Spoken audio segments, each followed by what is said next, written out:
ఇక ఈరోజు media today జాతీయ తెలుగు దినపత్రిక బ్యానర్ ఐటమ్గా ప్రణీత్ రావు చుట్టూ బిగుస్తున్నటువంటి ఉచ్చు అంటూ మలుపు తిరిగిన ఫోన్ ట్యాపింగ్ వ్యవహారము. తర్వాత వచ్చేసరికి బీఆర్ఎస్కు Tellam good bye. So BRS తరఫున గెలిచినటువంటి ఈ ఎవరైతే తెల్లం వెంకట్రావు, ఖమ్మంలో గెలిచినటువంటి ఒకే ఒక సీటు బీఆర్ఎస్కి వచ్చినటువంటి ఆ యొక్క వెంకట్రావు బీఆర్ఎస్కి గుడ్ బై చెప్పారన్నట్టుగా. తర్వాత ఏపీ పొత్తుతులు సిద్ధాంతాలు లేవు, రాద్ధాంతాలు లేవు అంటూ మరొక బ్యానర్ ఐటము. నెక్స్ట్ తర్వాత భాజపాలో చేరిన పలువురు బారాసా నేతలు, సో ఎవరైతే ఉన్నారో వాళ్ళతో మరొకటి. నెక్స్ట్ మరో ఇంట్రెస్టింగ్ ఐటమ్, బీఎస్పీ బీఆర్ఎస్ పొత్తుకు మాయావతి గ్రీన్ సిగ్నల్ ఇచ్చారన్నట్టుగా ఆర్ఎస్ ప్రవీణ్ కుమార్ గారు ఒక స్టేట్మెంట్ ఇవ్వడం జరిగింది. నెక్స్ట్ తర్వాత నేషనల్ ఐటమ్ చూస్తే ఇక్కడ కేజ్రీవాల్ యొక్క ఐటమ్, శ్రీరాముడు కనుక ఇప్పుడు ఉండి ఉంటే బీజేపీ ఆయనపై కూడా ఈడీసీ వేణి ఉసుగొల్పేదంటూ కేజ్రీవాల్ ఒక కామెంట్ చేశారు, హాట్ కామెంట్.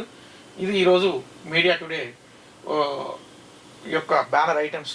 ఇక ఇందులో వచ్చేసరికి ముఖ్యాంశం ఏదైతే ఉందో ప్రణీత్ రావు. ఈ యొక్క ప్రణీత్ రావు ఎవరు, ఈయన చేసినటువంటి ఈ విషయం ఏదైతే ఉందో ఇది దేశవ్యాప్తంగా సంచలనం సృష్టిస్తుంది. ఎందుకంటే ఇతను సాక్షాత్తు ప్రతిపక్ష నేతల యొక్క ఫోన్ ట్యాపింగ్ చేయడం జరిగింది. ఒక ప్రతిపక్ష నేత ఫోన్ ట్యాపింగ్ జరగాలి అంటే యాక్చువల్గా ఆ యొక్క రాష్ట్రం యొక్క చీఫ్ సెక్రటరీ యొక్క పర్మిషన్ కావాలి. ఎలాంటి పర్మిషన్ లేకుండా కేవలం ప్రణీత్ రావు ఈ యొక్క కల్వకుంట్ల కుటుంబానికి బంధువు అయినట్టుగా ఒక సమాచారం కూడా ఉంది. సో ఈ ప్రతిపక్ష నేతల యొక్క ఫోన్లు ఇట్లా చాలా ఫోన్లు ట్యాప్ చేశాడనేటువంటి విషయం అర్థమైంది. ఎలక్షన్ రిజల్ట్ అయినటువంటి తెలిసినటువంటి రోజు ఒక 2-3 హార్డ్ డిస్క్ని ఈ యొక్క ప్రణీత్ రావు ధ్వంసం చేసినట్టుగా ఇక్కడ ఎస్ఐబి స్పెషల్ బ్రాంచ్ వాళ్ళు అడిషనల్ ఎస్పీ ఇతని మీద కంప్లైంట్ చేయడం జరిగింది. సో ఇప్పుడే తెలిసినటువంటి ఒక లేటెస్ట్ బ్రేకింగ్ న్యూస్ ఏంటంటే ఈ యొక్క ప్రణీత్ రావును పంజాగుట్ట పోలీసులు సిరిసిల్ల హెడ్ క్వార్టర్స్లో అదుపులోకి తీసుకున్నట్టుగా తెలిసింది. అతన్ని ఇక్కడికి తీసుకొస్తున్నారు. సో ఈరోజు కస్టడీలోకి తీసుకొని పూర్తి విచారణ చేసి రేపు కోర్టుకు సబ్మిట్ చేసే విధంగా ఉంది. సో అధికారులు ఎవరైనా సరే,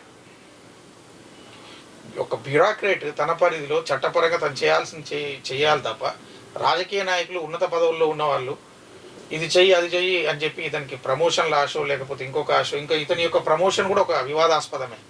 ఎందుకంటే ఇతనికి ఒక్కరికి మాత్రమే ప్రమోషన్ ఇచ్చినట్టుగా పోలీస్ వర్గాల్లో కూడా పెద్ద చర్చలు జరిగినాయి అప్పుడు. సో వాటి అన్నిటి మీదుగా ఒక్కసారి, ఎందుకంటే కదులుతున్న డొంక ఇతను ఏమేమి చేశాడు, ఎవరి ఆదేశాలతో చేశారు, ఇది కేసీఆర్ మెడకు మరొక ఉచ్చు బిగుసిపోతున్నట్టుగా పోలీస్ వర్గాలు పేర్కొంటున్నాయి. ఆల్రెడీ కేసు కూడా బుక్ అయింది ఇతని మీద. ఇతను ఇచ్చేటువంటి వాంగ్మూలంతో ఇంకా అసలు ఎవరెవరి ఫోన్లు ట్యాప్ చేశాడు, ఫోన్లు ట్యాప్ చేయాల్సిన అవసరం ఏమొచ్చింది ఇతడికి, ఎవరి ఆదేశాలతో ఫోన్లు ట్యాప్ చేశారు పోలీసులు, ప్రతిపక్ష నాయకుల ఫోన్లు అయితేండి, ఇతరుల ఫోన్లు అయితేండి. ఎందుకంటే ప్రస్తుత ముఖ్యమంత్రి అప్పుడు ప్రతిపక్ష నేతగా ఉన్నాడు. అతను నా ఫోన్ ట్యాప్ చేశారని చెప్పి చాలామంది, చాలా పార్టీల వాళ్ళు కూడా సాక్షాత్తు కేంద్ర పెద్దల ఫోన్లు కూడా ట్యాప్ చేసినట్టుగా తెలుస్తూ ఉన్నది. ఇప్పుడు అదంతా ఇతను కస్టడీలో చెప్పే అవకాశం ఉంది. ఈ యొక్క ప్రణీత్ రావును తీసుకునే జస్ట్ ఇప్పుడే అదుపులో తీసుకున్నట్టుగా తెలిసింది. సిరిసిల్లలో ఆల్రెడీ కోర్టు ఇతన్ని ఆ యొక్క సిరిసిల్లను వదిలి వెళ్ళొద్దని చెప్పేసి కోర్టు ఆర్డర్ చేసింది. అందుకని ఆ యొక్క హెడ్ క్వార్టర్లో ఆల్రెడీ ఇతన్ని సస్పెండ్ చేశారు, డిపార్ట్మెంట్ నుంచి సస్పెండ్ చేశారు. కాబట్టి పోలీస్ అధికారులారా జాగ్రత్తగా గమనించండి. ఎందుకంటే ఈ యొక్క రాజకీయ నాయకుల యొక్క అధికారం కేవలం 5 సంవత్సరాలే. 5 సంవత్సరాల తర్వాత వీళ్ళు ఉంటారా ఉండరా అన్నది అది $1 మిలియన్ ప్రశ్న. ప్రజాభిమానం ఉండి ప్రజలు గెలిపిస్తే మళ్ళీ అధికారంలోకి వస్తారు. కాబట్టి తాత్కాలికంగా అప్పటి వరకే అని కనుక ఉంటే ఈరోజు ప్రతిష్టాత్మక పోలీస్ డిపార్ట్మెంట్ ఇటువంటి వాళ్ళ చర్యల వల్ల, చేతల వల్ల ప్రజల్లో చులకన భావం ఏర్పడేటువంటి పరిస్థితి వచ్చింది. కాబట్టి పోలీస్ అధికారులు అందరూ కూడా మ్యాక్సిమం న్యూట్రల్గా, రాజ్యాంగం మాత్రమే మీకు భగవద్గీత లాంటిది, ఆ యొక్క రాజ్యాంగం ప్రకారం అది ఎట్లయితే సెక్షన్స్, యాక్ట్స్ ప్రకారం ముందుకు పోవాలి తప్ప ఉన్నత స్థాయిలో ఉన్న వాళ్ళు చెప్పారు కదా అని చెప్పేసి చేస్తే ఇట్లనే ఉంటుంది పరిస్థితి. నెక్స్ట్ తర్వాత వచ్చేసరికి బీఆర్ఎస్కు Tellam good bye. Right, count down start అయింది. ఆల్రెడీ ఇక్కడ బీఆర్ఎస్ తెల్లం వెంకట్రావు షాక్ ఇస్తే మరలా ఇదే ఢిల్లీలో భాజపాలో ఇక్కడ చూసినట్టయితే బారాసా నేతలందరూ కూడా ఓడిపోయిన నేతలు అయిపోయింది.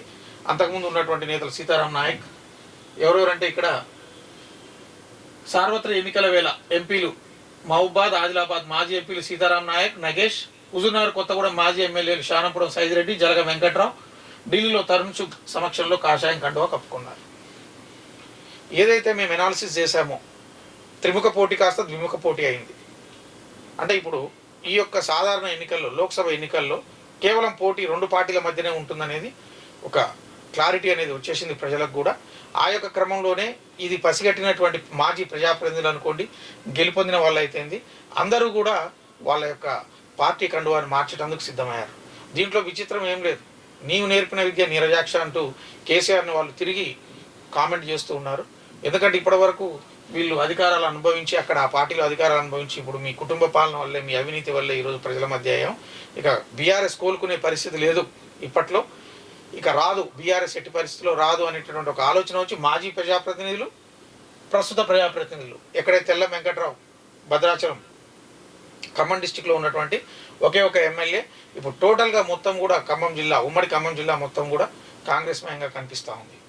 సో ఇక్కడ తప్పేవరిది అనేటటువంటి ఆలోచన కనుక మనం తీసుకున్నట్లయితే ఎట్టి పరిస్థితుల్లో తప్పు అనేది ఆ యొక్క కుటుంబాన్ని అనేటటువంటి ఆలోచన ప్రజాప్రతినిధుల నుంచి వస్తుంది, ప్రజల నుంచి వస్తుంది. ఎందుకంటే ఈ యొక్క ద్వితీయ శ్రేణి నాయకత్వానికి, అధిష్టానానికి, ప్రజలకు మధ్య చాలా గ్యాప్ పెరిగిపోయింది. చాలా గ్యాప్ పెరిగిపోయి అసలు ఏం జరుగుతుంది, ఏంది, ఏం నిర్ణయాలు, అవి ప్రజా సంక్షేమానికి ఉపయోగపడేయా కాదా, దాని ఎఫెక్ట్ ఎంత ఉంటుంది.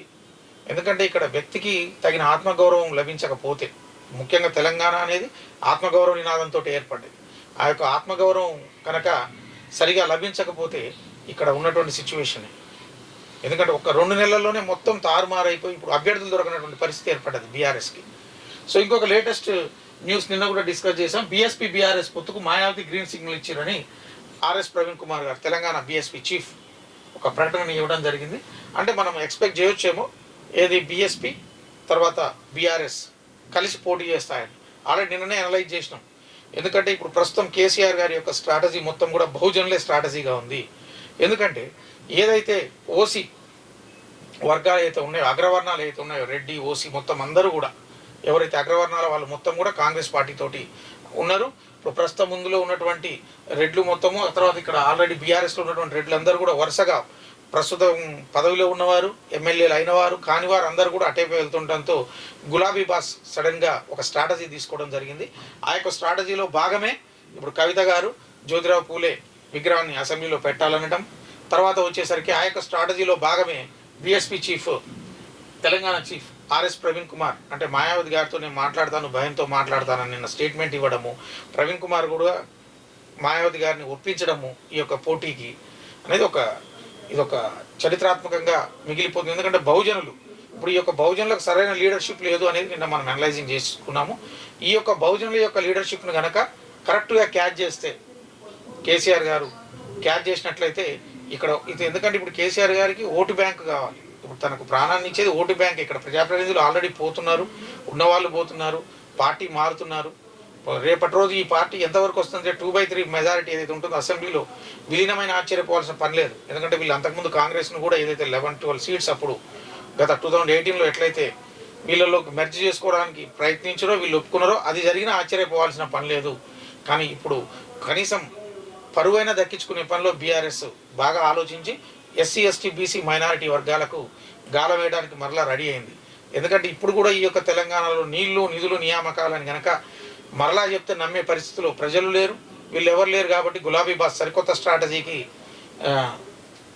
చేశాడు. దీంట్లో ఇప్పుడు బీఎస్పీ పార్టీ కీలకంగా కాబోతుంది. తర్వాత వచ్చేసరికి ఇక మన కేజ్రీవాల్ గారికి ఈ యొక్క ఏదైతే ఉందో లిక్కర్ కేసు మెడకు చుట్టుకొని నోటీసుల మీద నోటీసులు ఇస్తూ ఉంటే, ఇప్పుడు ఎప్పుడైనా ఎక్కడైనా ఒక ప్రశ్న లేవనెత్తున్నారు మేధావులు కానీ, తర్వాత విద్యార్థికులు కానీ, అంత ఉన్నత స్థాయి వర్గాలు కానీ. చట్టబద్ధమైనటువంటి సంస్థలు నోటీసులు ఇచ్చినప్పుడు మీరు ఏ తప్పు చేయకపోతే సమాధానం చెప్పడానికి ఎందుకు వెళ్ళరు? ఇదొక ప్రశ్న.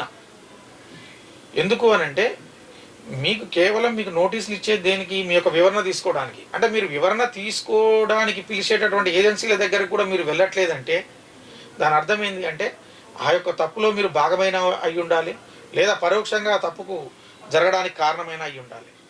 ఇప్పుడు ఇక్కడ తెలంగాణలో చూసుకునేసరికి కవిత గారు వెళ్ళడం లేదు, ఇక్కడ కేజ్రీవాల్ గారు వెళ్ళడం లేదు. ఆల్రెడీ ఇదే లిక్కర్ స్కామ్ కేసులో ఢిల్లీ ఒకప్పటి మాజీ ఉప ముఖ్యమంత్రి మనీష్ సిసోడియా గారు ఆల్రెడీ జైల్లోనే ఉన్నారు, వాళ్ళకి బెయిల్ కూడా లేదు. అంటే ఇక్కడ ప్రత్యక్షంగానో పరోక్షంగానో ఈ యొక్క ఆమ్ ఆద్మీ పార్టీ చీఫ్ కేజ్రీవాల్ కానీ, తర్వాత ఇందులో ఉన్నటువంటి వాళ్ళందరూ ఇప్పుడు తెలంగాణలో ఉన్నటువంటి మిగతా దోషులందరూ కూడా సరెండర్ అయ్యారు. సరెండర్ అయ్యి అప్రూవర్గా మారిపోయారు. అప్రూవర్గా మారడం వల్ల ఇక్కడ తేలికైంది కేసు. అసలు ఏం జరిగింది, ఎవరెవరు ఉన్నారు ఇందులో, ఎన్ని ఎన్ని వందల కోట్లకి ఇది స్కెచ్ గీయడం జరిగింది లిక్కర్ కేసు అన్నది. ఎందుకంటే ఇప్పుడు ఒక సెన్సేషనల్ ఐటెంగా ఉన్నది లిక్కర్ కేసు అన్నది దేశవ్యాప్తంగా.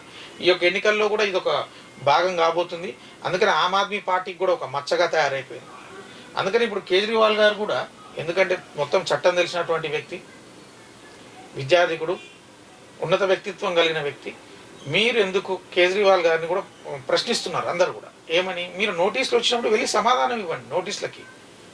కానీ ఏ ఏజెన్సీ నోటీసులు ఇచ్చినా, ఇప్పుడు ఈడీ ఇచ్చినా, సిబిఐ ఇచ్చినా, ఇంకా ఇతర ఏజెన్సీలు ఇచ్చినా దాని రాజకీయ కోణంలోనే ఎందుకు చూస్తున్నారు? ఇప్పుడు మిగతా పార్టీలకు కూడా వస్తాయి, తప్పు చేస్తే. ఇప్పుడు రాహుల్ గాంధీ గారికి వచ్చినాయి, సోనియా గాంధీ గారికి వచ్చినాయి, వెళ్ళిర్రు, వాళ్ళ ప్రకారం ఆ యొక్క నోటీసులకు సంజాయిషి. అంటే ఇది ఒక నిరంతర ప్రక్రియ. ఏజెన్సీలు అన్నవి మీకేమైనా నోటీసులు పంపిస్తే రాజ్యాంగబద్ధ వ్యవస్థలు ఎవరైనా సరే, కానీ ఆ నోటీసుల నుండి ఉపశమనం పొందడానికి తిరిగి రాజకీయ, ఇక్కడ నోటీస్ ఇచ్చింది ఈడీ అయితే ఏదైతే ఉందో ప్రతిదాన్ని కూడా రాజకీయ కోణంలో చూస్తే ఆ పార్టీల యొక్క విధి విధానాలు, ఆ యొక్క వ్యక్తుల యొక్క వ్యక్తిత్వాలు ప్రజలు ఖచ్చితంగా ఒక మెజర్మెంట్కి వస్తారని చెప్పి తెలియజేస్తున్నాము. కాబట్టి ఇక్కడ అరవింద్ కేజ్రీవాల్ గారు ఇక్కడ ఆయన సహకరించకపోగా శ్రీరాముడు కనుక ఇప్పుడు ఉండుంటే ఆయనకు కూడా ఈడీ సిబిఐ నోటీస్ ఇచ్చేది అన్నట్టుగా దాన్ని రాజకీయ కోణానికి కన్వర్ట్ చేస్తూ ఉన్నారు. ప్రజలందరూ కూడా గమనిస్తున్నారు, ప్రతి ఒక్కరు కూడా. ఇంకా తర్వాత మరొక ఏపీ పొత్తులు సిద్ధాంతాలు లేవు, రాద్ధాంతాలు లేవు. ఇక్కడ ఏపీ పొత్తులు వచ్చేసరికి ఒకే ఒక లక్ష్యంతో ఏపీ పొత్తులు ఉన్నట్టుగా కనపడుతుంది.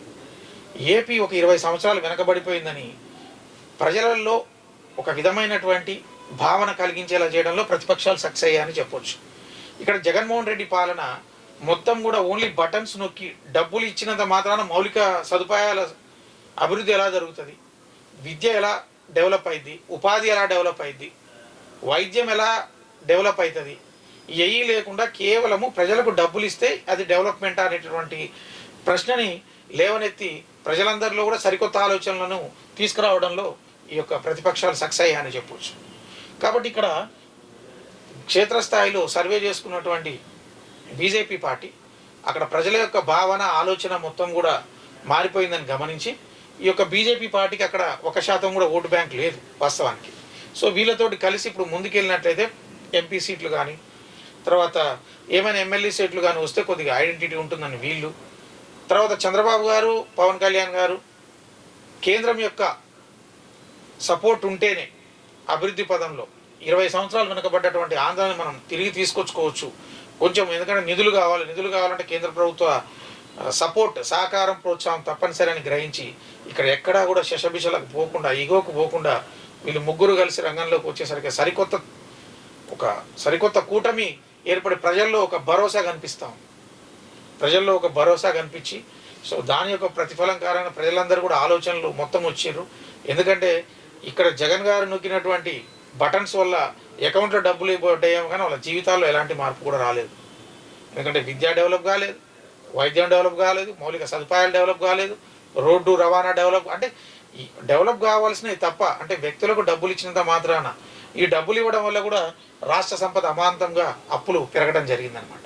ఎందుకంటే ఎక్కడైనా సరే సంపద సృష్టించి పథకాలకు వినియోగిస్తారు, కానీ ఇక్కడ అప్పులు తీసుకొచ్చి పథకాలకు వినియోగించారు. సేమ్ అందువలన తెలంగాణ కూడా ఈరోజు 7 లక్షల కోట్ల రూపాయల అప్పు తెలంగాణ ప్రజల మీద భారంగా పోయింది. ఎందుకంటే అందులో మెయిన్ మెజారిటీ ఇప్పుడున్న తీసుకుంటే ఆ యొక్క మిషన్ మేడిగడ్డ, కాళేశ్వరం ప్రాజెక్టే 1,40,000 కోట్లు, తర్వాత మిషన్ కాకతీయ మొత్తం లక్షల కోట్లు నిరుపయోగమైంది అక్కడనే అనమాట. ఇక్కడ అంటే సంపద సృష్టించి తీసుకురావాలి, లేకపోతే అప్పులతో రాష్ట్రం మొత్తం కూడా చిన్న భిన్నమైనటువంటి అవకాశం ఉంటుంది. కాబట్టి ఇక్కడ ఒకటే ఒక స్లోగన్, జగన్ రెడ్డిని ఎట్టి పరిస్థితుల్లో అధికారంలోంచి దించాలి, ఆంధ్రప్రదేశ్కు పూర్వ వైభవం తీసుకురావాలి. 20 సంవత్సరాలు రాష్ట్రం వెనుకబడ్డది, సుమారు 26,000 మంది బీసీల మీద కేసులు పెట్టారు అని చెప్పేసి ఈ యొక్క టీడీపీ పార్టీ ప్రధానంగా ఆరోపిస్తుంది. అంటే అగ్రవర్ణాలు అయినటువంటి వాళ్ళు అధికారంలో ఉన్నప్పుడు బీసీల మీద 26,000 కేసులు నమోదై ఉన్నాయి. మొత్తం కూడా కేవలం వాళ్ళు వాలంటీర్లని నమ్ముకున్నారు, ప్రజలను నమ్ముకోలేదు అనేటువంటి ఒక సరికొత్త స్ట్రాటజీతో ముందుకు పోతుంది. కాబట్టి ఇక్కడ ఎక్కడా కూడా సిద్ధాంతాలు ఎక్కడా కనిపించడం లేదు, ఇక రాద్ధాంతం కూడా ఏమీ లేదు. సింగిల్ లైన్ ఎజెండా ఏంటిది అంటే ఏమాత్రం అభివృద్ధి చేయనటువంటి, ఇప్పటి వరకు రాజధాని కూడా సరైన రాజధాని నిర్ణయం కూడా తీసుకోలేనటువంటి ఈ యొక్క ప్రభుత్వము ఉండకూడదు అనే కృత నిశ్చయంతో ఇక్కడ ప్రతిపక్షాలు పోరును తీవ్రతరం చేసినాయి. ప్రజల యొక్క ఆలోచన కూడా అతి త్వరలో ఒక 2 నెలల్లో తెలవబోతుంది.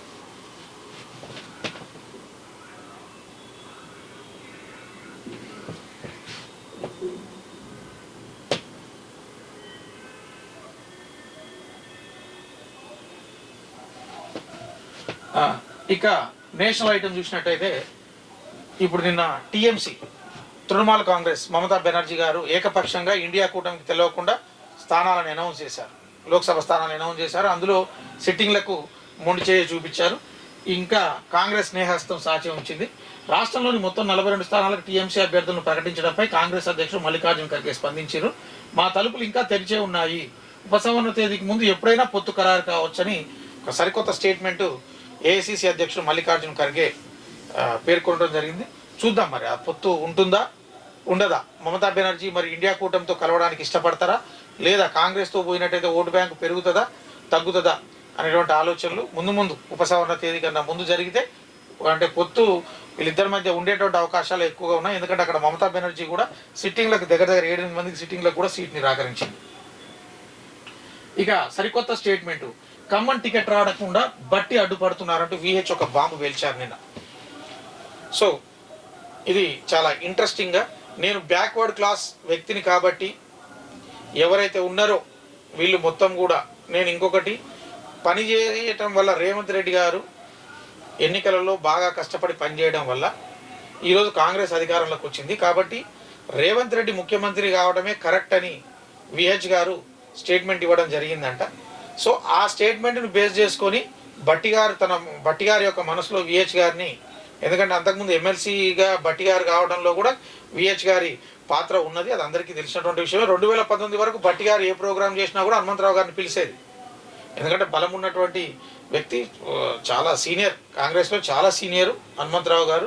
ఎందుకంటే ఒక విధంగా చెప్పాలంటే కాంగ్రెస్ పార్టీకి, ఏఐసిసికి, సోనియా గాంధీకి హనుమంతుల్లాగానే ఇప్పటికీ అట్లనే ఉన్నాడు, ఎప్పటికీ అట్లనే ఉన్నాడు. అధికారంలో ఉన్నా లేకున్నా కాంగ్రెస్ భక్తుడే తను హనుమంతరావు గారు. అందుకని నిన్న స్టేట్మెంట్ ఇచ్చిర్రు, నేను ఖమ్మం పోటీకి నాకు అర్హత ఉంది, నేను పోటీ చేస్తాను, నేను బీసీని, ఒక బ్యాక్వర్డ్ క్లాస్ వ్యక్తిని, నాకు అన్ని అర్హతలు ఉన్నాయి, సీనియర్ని, నేను ఎందుకు పోటీ చేయొద్దు, నేను పోటీ చేస్తుంటే బట్టి గారు, ఉప ముఖ్యమంత్రి బట్టి గారు దాన్ని అడ్డుకుంటున్నారు అని చెప్పేసి ఒక స్టేట్మెంట్ ఇవ్వడం జరిగింది. సో ఇందులో ఈ స్టేట్మెంట్ని విలేకరులు బట్టి గారు దృష్టికి తీసుకుపోయినప్పుడు బట్టి గారు ఒకటే చెప్పారు, సీనియర్ కాంగ్రెస్ లీడర్ ఎవరు హనుమంతరావు గారు, వాస్తవమే, వారు చెప్పింది వాస్తవమే. ఏంటి వాస్తవము అని అంటే, వారు సీనియర్ కాంగ్రెస్ లీడరే, కానీ వారిని ఎక్కడా మేము ఆబ్జెక్ట్ చేయడం లేదు. సెంట్రల్లో జాతీయ స్థాయిలో ఏదైతే ఉంటుందో స్క్రీనింగ్ కమిటీ ఏదైతే ఉంటుందో వాళ్ళు అభ్యర్థుల్ని ఎన్నుకుంటారు. ఒకవేళ వాళ్ళు కనుక హనుమంతరావు గారిని కనుక అభ్యర్థిగా, ఖమ్మం అభ్యర్థిగా సెలెక్ట్ చేస్తే ఖచ్చితంగా మేము వారిని, ఇక్కడ ఉన్న నాయకులు అందరం కూడా గెలిపించుకొని వస్తాం, నేను ఎట్టి పరిస్థితుల్లో హనుమంతరావు గారి మీద నాకు గౌరవం ఉంది అంటూ చెప్పడం జరిగింది. వాస్తవానికి కరెక్ట్గా ఎలక్షన్స్కు ముందు మరలా సామాజిక న్యాయం అనేటువంటి అంశం సాక్షాత్తు సీనియర్ కాంగ్రెస్ లీడర్ హనుమంతరావు గారు తీసుకురావడం అనేది తెలంగాణ రాష్ట్ర వ్యాప్తంగా ఒక పెద్ద చర్చకు దారితీస్తుంది. ఒకవైపేమో బీఆర్ఎస్లో ఉన్నటువంటి కేసీఆర్ గారు బహుజన సమాజ్ పార్టీతోటి ములాఖాత్ అవుతూ, సో వాళ్ళు కూడా సామాజిక న్యాయానికి పెద్దపీట వేస్తూ బీసీలకు, బడుగు బలైన వర్గాలైనటువంటి వాళ్ళందరికీ కూడా అవకాశం ఇద్దాం కొత్త వాళ్ళకు అనేటువంటి ఒక సరికొత్త ప్లాన్లు చేస్తుంటాం. ఇదే సమయంలో కాంగ్రెస్ సీనియర్ రాజకీయ నాయకుడైనటువంటి హనుమంతరావు నాకే న్యాయం జరగట్లేదు, ఇక మిగతా బీసీలకు ఎక్కడ న్యాయం జరుగుతుంది అనేటటువంటి ఒక సరికొత్త ఆరోపణ చేయడంతో కాంగ్రెస్ వర్గాలు మొత్తం కూడా కొద్దిగా ఉక్కిరి బిక్కిరి అయినట్టుగా తెలుస్తూ ఉంది. కాకపోతే మరలా బట్టి గారు ఇచ్చినటువంటి ఒక క్లారిటీ తోటి చూద్దాం ఎలక్షన్ స్క్రీనింగ్ కమిటీ ఒకవేళ, ఎందుకంటే హనుమంతరావు గారు నిజంగా అర్హులే, ఖమ్మం లోక్సభ పార్టీ ఎంపీగా పోటీ చేయడానికి అర్హులే అని అందరూ కూడా, ప్రజలందరూ కూడా విశ్వసిస్తున్నారు. ఎందుకంటే అతన్ని మించిన విశ్వాసపాత్రుడు ఎవరండి కాంగ్రెస్లో. మళ్ళీ పట్టాలెక్కిన అన్నదాతల నిరసన, ఇది చండీగఢ్లో మొత్తం కూడా అన్నదాతల నిరసన. కేంద్ర ప్రభుత్వం వీళ్ళంతా పంజాబ్ రైతులు, పెయిడ్ ఆర్టిస్టులు, వీళ్ళు తీసుకొస్తున్నటువంటి కార్లు మొత్తం కూడా బెంచ్ కార్లలో వస్తున్నారు, వీళ్ళు ఆడిలలో వస్తున్నారు, వీళ్ళు రైతులు ఎట్లా అవుతారని కేంద్ర ప్రభుత్వం విమర్శిస్తూ ఉంటే వీళ్ళు వేటిని కూడా లెక్క చేయకుండా కనీస మద్దతు ధర కోసం అక్కడ ఉన్నటువంటి ఏదైతే రైల్వే ట్రాక్లు ఉన్నాయో ఆ యొక్క రైల్వే ట్రాక్ల మీద వాళ్ళ యొక్క నిరసన కంటిన్యూ చేస్తూనే ఉన్నారు. మొత్తం 75 ప్రాంతాల్లో రైలు పట్టాలపై బైఠాయించి నిరసన చేసినారు. సో ఇందులో కేంద్ర ప్రభుత్వానికి వ్యతిరేకంగా ఏం చెప్పినారంటే స్వామినాథన్ కమిషన్ సిఫార్సులను అమలు చేయాలని, అన్నదాతలు రైతు కూలీలకు పెన్షన్ ఇవ్వాలని, విద్యుత్ ఛార్జీలను తగ్గించాలని డిమాండ్ చేశారు. స్వామినాథన్ కమిషన్ ఏదైతే సిఫార్సులు చేసిందో రైతులకు మద్దతు ధర ఒకటి, విద్యుత్ టారిఫ్ తక్కువగా ఉండేది ఏదైతే ఉన్నాయో, పెన్షన్ రైతులకు కూడా పెన్షన్ ఇవ్వాలని స్వామినాథన్ కమిషన్ సిఫారసు చేసింది. ఈ మూడింటిని అమలు చేయాలని ఇక్కడ చూస్తున్నాం. మొత్తం రైలు పట్టాలన్నింటిని కూడా ఆక్యుపై చేసేస్తాం. ఇంకా దీనివల్ల ఏమైపోయింది అంటే మధ్యాహ్నం ప్రారంభమైనటువంటి రైలు రోకో వల్ల పంజాబ్లో 9 రైళ్లు రద్దయినాయి, మరో 40 రైళ్లకు తీవ్ర అంతరాయం కలిగింది. హర్యానా, మధ్యప్రదేశ్, రాజస్థాన్, తమిళనాడు ఈ యొక్క మిగతా 4 రాష్ట్రాల్లో కొన్ని ప్రాంతాల్లో కూడా ఈ యొక్క రైలు రోకో విజయవంతం జరిగింది. ఎందుకంటే కరెక్ట్గా ఎలక్షన్స్కి ముందు మరలా రైతులు ఎలక్షన్ ముందైతేనే ప్రభుత్వాలు వింటాయి, వారి యొక్క డిమాండ్లను కొంచెం పరిశీలనలోకి తీసుకుంటారనేటువంటి ఆలోచనతో మొత్తం వీళ్ళు రైల్వే ట్రాక్స్ని దిగ్బంధం చేశారు.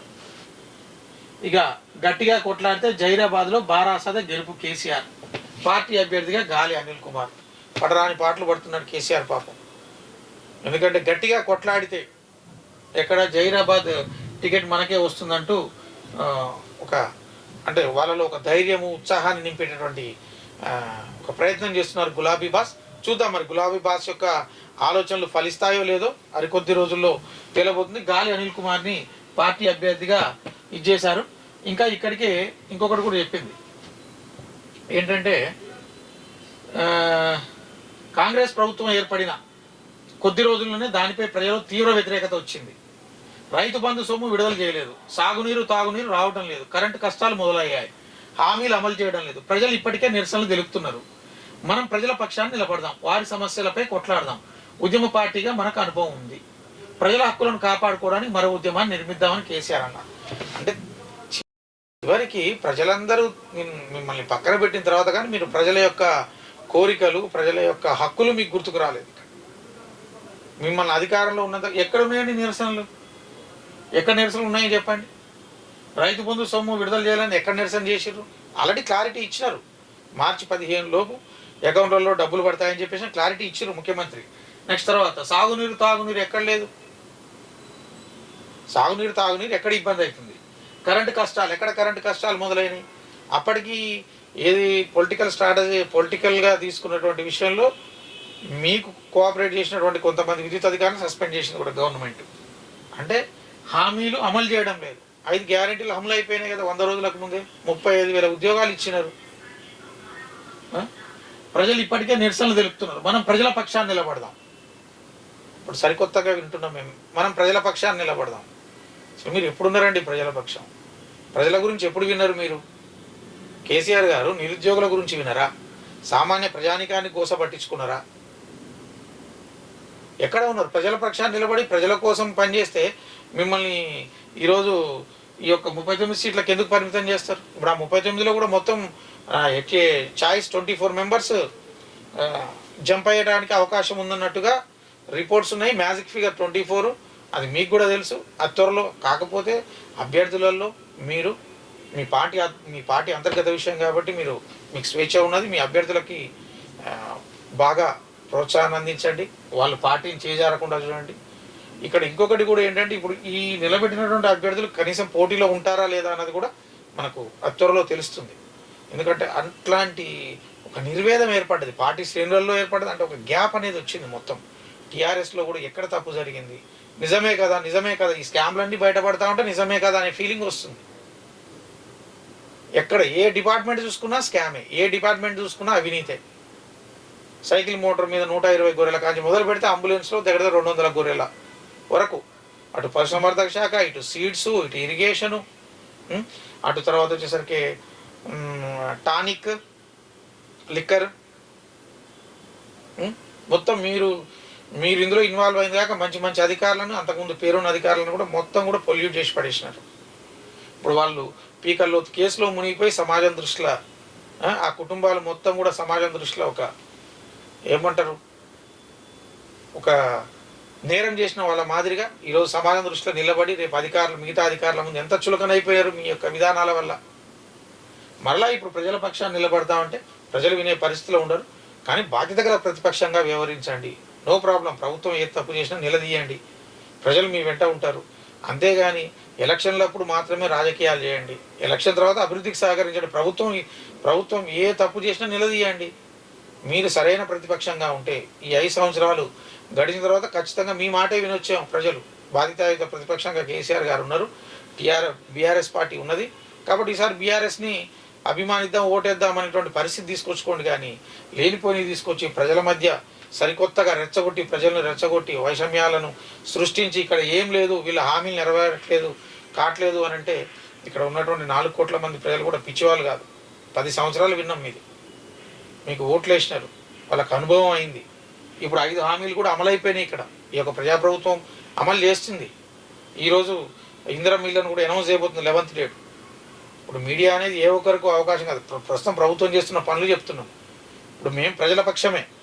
ప్రజలకు ఏమైనా ఇబ్బంది కలిగితే ఖచ్చితంగా ప్రజల పక్షాలు ఉంటాం, ప్రభుత్వానికి ఇన్ఫర్మేషన్ ఇస్తాం, ప్రభుత్వానికి చెప్తాం, సద్విమర్శలు ఉంటాయి. ప్రతిదీ రాజకీయ కోణంలోకి చూడొద్దు. మీరు కూడా ఎలక్షన్లప్పుడే రాజకీయాలు చేయండి. ఎలక్షన్ల తర్వాత అభివృద్ధి విషయంలో రాజీ పడాల్సిన పని లేదు. హామీలు కానీ, మేనిఫెస్టో ఇంప్లిమెంటేషన్ కానీ, ఎందుకంటే ఇప్పుడు మేము జర్నలిస్ట్ సంఘాలు కూడా డిస్కస్ చేసుకుంటున్నాం. ఈ యొక్క ఎలక్షన్స్ అయిపోయిన తర్వాత మేనిఫెస్టో ఇంప్లిమెంటేషన్ కమిటీ అనేది ఒకటి మైక్ ఏదైతే ఉందో ఆ మైక్ని తీసుకొద్దాం అనేటువంటి ఆలోచన కూడా మాకు ఒకటి ఉన్నది. అందరం జర్నలిస్టులము, ప్రజా సంఘాలు, తర్వాత వచ్చేసరికి ఉద్యమకారులు, సో రీకన్స్ట్రక్షన్ కమిటీలో ఉన్నటువంటి ఇంటలెక్చువల్స్ అందరితో ఒకటి మైక్. ఎందుకంటే అల్టిమేట్ ఇక్కడ ప్రజలు, ఎందుకంటే ఈ 10 సంవత్సరాల కాలంలో బాధితులు ప్రజలే.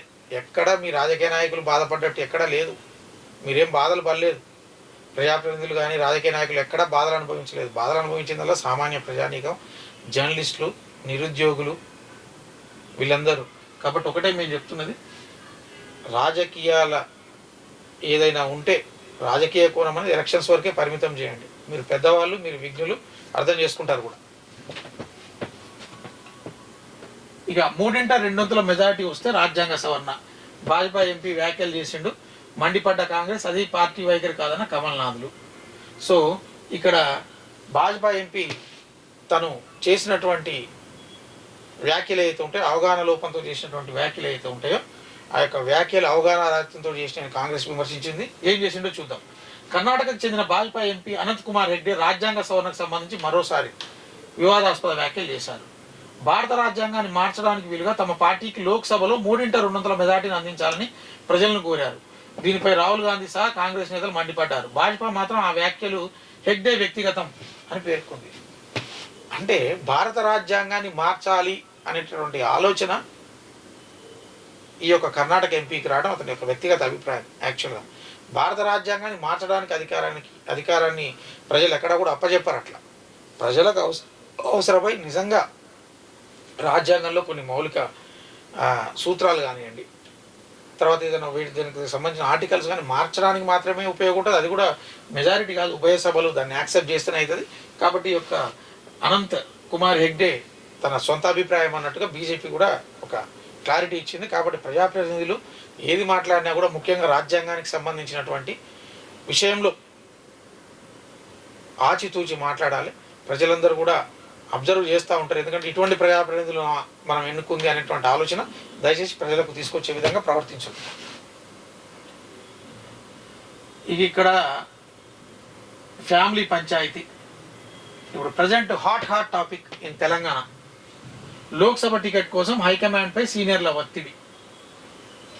ఎందుకంటే ప్రజలందరూ కూడా ఆసక్తిగా గమనిస్తున్నారు. అది ఏ పార్టీ అయినా సరే, అధికారంలో ఉన్నటువంటి పార్టీ అయినా, ప్రతిపక్ష పార్టీ అయినా.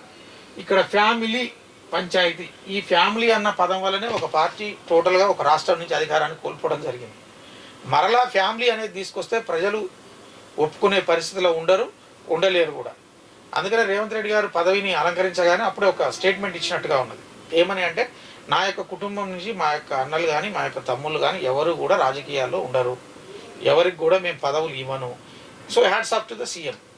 కానీ ఇక్కడ సీఎం గారి వరకు ఉన్నటువంటి కామెంట్ వారికే పరిమితం అయిపోయింది. మిగతా చూసినట్లయితే ఇప్పుడున్న ప్రస్తుత పరిస్థితి, సాధారణ ఎన్నికలు, లోక్సభ ఎన్నికల్లో చూసినట్లయితే ఇక్కడ చూద్దాం.